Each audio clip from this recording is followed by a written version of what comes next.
We're looking at this today because Menopause Day is held every year on the 18th of October to raise awareness about this challenging time in women's lives and work lives. So how does the menopause affect women?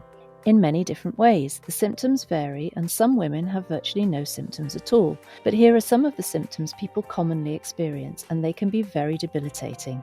So, can a woman claim against her employer for failure to support her during the menopause? That depends on the law of the country, but also on the culture and readiness of women to make claims in the first place. In many countries, anti-discrimination law protects people against discrimination based on key protected characteristics, things like gender, age, and disability. The court first needs to establish that the person bringing the claim has one of the protected characteristics, and then it looks at how the person was treated in the workplace. In terms of age and gender, an older woman experiencing the menopause will normally be considered to have those characteristics automatically, but a non-binary employee or a trans man could also potentially be protected. As for disability, the UN defines disability as long-term physical, mental, intellectual, or sensory impairments, which in interaction with various barriers may hinder a person's full and effective participation in society on an equal basis with others.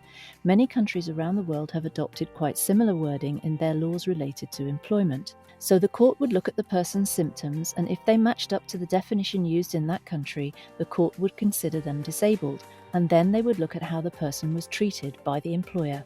Things like, were they subject to discrimination, bullying, harassment, or unfavourable treatment because they were going through the menopause. So depending on the facts, the court, the country, and the law, it is possible that a claim could be successful. That's a lot of variables, but still. So what should employers do to minimise the risks? You can create a more supportive culture by doing the following things. Introduce a menopause policy. Organise training for line managers on how to support individuals going through the menopause. Produce an information resource pack. Provide for safe conversations for anyone affected. Consider what reasonable adjustments could be made, such as better ventilation or temperature control, easy access to toilets and cold water, adjustments to uniform requirements, and flexible working arrangements. You could also extend medical insurance if you offer it to cover access to clinical support.